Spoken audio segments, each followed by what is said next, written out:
पुनः समुद्र मंथन हुआ और अब मंथन में हविर धानी भगवती कामधेनु गौ माता प्रकट हुई। बोलो गौ माता की जय। ध्यान से सुने, गौ माता का प्राकट्य कब हुआ? तारीख बताओ, तिथि। कार्तिक अमावास्या, जिसको दीपावली कहते हैं, दिवाली कहते हैं, दीपावली की पावन तिथि पर प्रातः काल समुद्र मंथन से आदि गौ सुरभि माता प्रकट हुई। इसलिए दीपावली के दिन दो का प्राकट्य है, प्रातः काल सुरभि का प्राकट्य है और प्रदोष वेला में भगवती महालक्ष्मी का प्राकट्य है। इसलिए प्रदोष काल में लक्ष्मी का पूजन होता है और प्रातः काल में गौ माता का पूजन होता है। अब दुर्भाग्य ऐसा आया है कि लक्ष्मी पूजन तो पूरे भारतवर्ष में जहां जहां भारतीय संस्कृति के मानने वाले लोग हैं करते हैं, भारत की धरती के बाहर भी भारतीय संस्कृति को मानने वाले लोग दिवाली के दिन लक्ष्मी पूजन करते हैं, लेकिन गो पूजन बंद हो गया। अभी किन्हीं क्षेत्रों में है, संपूर्ण बुंदेलखंड क्षेत्र में, मध्य प्रदेश में बुंदेलखंड के क्षेत्र में अभी भी यह परंपरा है। दीपावली के दिन गोपालक लोग प्रातः काल अपनी गौ माता का स्नान कराते हैं। उसके एक दिन पहले तक ही उनको खूब सजा धजा के सब तैयार कर देते हैं और दिवाली के दिन सवेरे स्नान करा के बढ़िया कपड़े से शरीर पोंछ करके गौ माता के शरीर में सुगंध लगा के उनके श्रृंगों में घी लगा करके और गेरू और रोली और हरिद्रा, इससे गाय के श्रीअंग का श्रृंगार करके नई झूल नए सब श्रृंगार करके प्रातः काल गौ माता का पूजन करते हैं और उस तिथि को प्रातः काल गौ माता को दोहते नहीं है, बछड़ा बछिया को झिक के पीने देते हैं। भैंस रखने वाले लोग भैंस को भी स्नान करा के पूजन करते हैं और भैंस के पड्डा पड़िया को भी धोते नहीं है, तो उसको छोड़ देते हैं, वो झिकती है। तो वहां की भाषा में एक कहावत है कि दिवाई के चौके पड़ा नहीं मत। दीपावली को बेचारे को भरपेट पड़ा को पीने के लिए मिल गया पड्डे को, तो दीपावली को पीने से वो मोटा थोड़ी हो जाएगा। लोग कहावत कहते हैं कि एक दिन खिला दिया किसी को तो उससे क्या लाभ होगा, इस अर्थ में मुहावरे का प्रयोग करते हैं। तो दीपावली के दिन लक्ष्मी के पूजन तो अवश्य होना चाहिए, वह समृद्धि के अधिष्ठात्री हैं, पर ध्यान रहे गौ अग्रजा हैं और लक्ष्मी अनुजा है।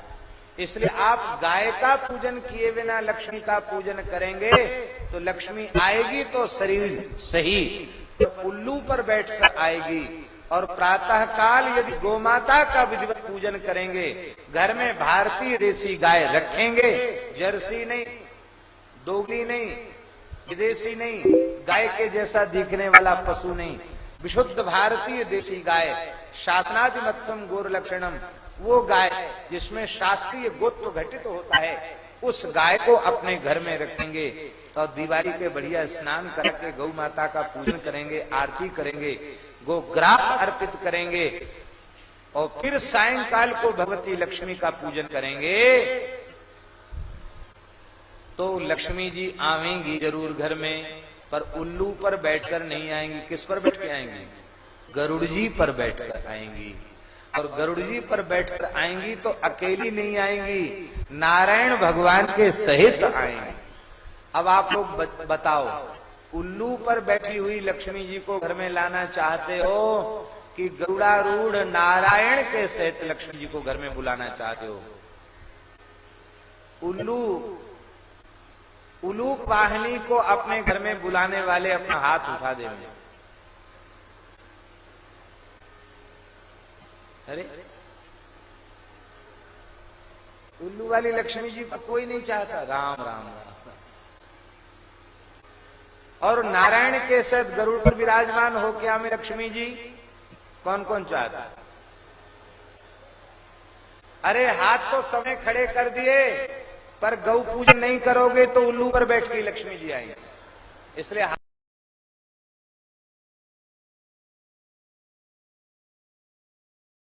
हाथ खड़े किए हैं, इसका मतलब है अब जब दिवाली आएगी तो प्रातः काल विधि पूर्वक गौ माता का पूजन करना, तब सायंकाल को लक्ष्मी पूजन करना।